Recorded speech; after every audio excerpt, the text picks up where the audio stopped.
ख़ूबसूरत शाइर जिन ॿोली ज़रिए आवाज़ ज़रिए पंहिंजो पाण मञरायो।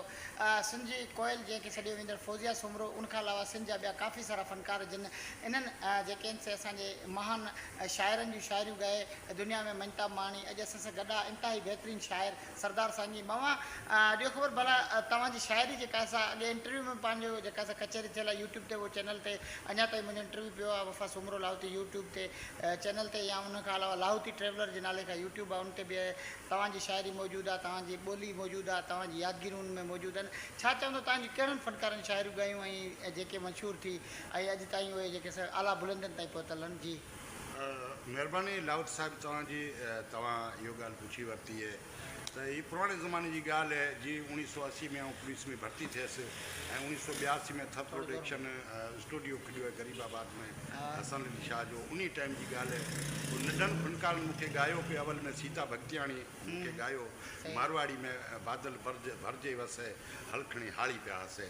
पोइ टोटल तव्हां फ़नकारनि जो पुछियो, मूंखे 28 फ़नकार ॻाए चुका आहिनि।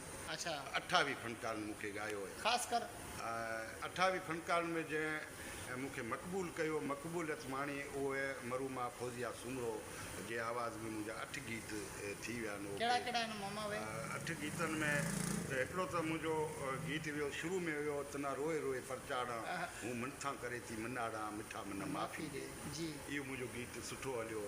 पोइ आई श्रावण तीज बाई जी हिमे तो मोकल ॾे, इहो बि वसकारे सां ठहिकी अचे थो, सुठो हलियो।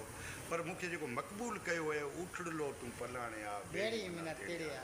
ॿिया बि खोड़ सारा बादलियो थो बरसे, गाजड़लो पियो गुड़के, क्या नहीं आयो तूं मांजा जानीड़ा बादलियो पियो बरसे, आवी मुद मलारी तले तराए टोबा टम टम बरसे बूंद बुआरी।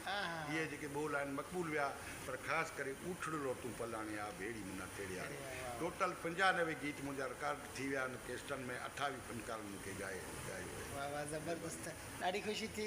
अॼु सरदार सांगी खां गॾु हुआसीं सिंध जो सरमूर शाइर जंहिं आवाज़ जी दुनिया में हिकिड़ो वॾो तहलको मचायो, ऐं सुहारी सिंध जा बि फ़नकार जिन हज़ारे केस्टनि ज़रिए मस्ती माणी, मौज माणी ऐं मशहूरी माणी, उहो आहे सरदार सांगी जेको असां सां गॾु आहे। मुंहिंजी कोशिशि हूंदी आहे त फौज़िया सुमरो जा जेके जेके शाइर आहिनि उन्हनि वटि वञा। कुझु ॾींहं अॻु में मुंहिंजो बिलावल लोठो सां इंटरव्यू हो, या ईअं इन खां अलावा हाणे जेका असां ज़मा ख़ासि कयली खां उनखां पोइ गमशाद मरी या काफ़ी जेके शाइर आहिनि उन्हनि खां ज़रूरु इंटरव्यू थींदा।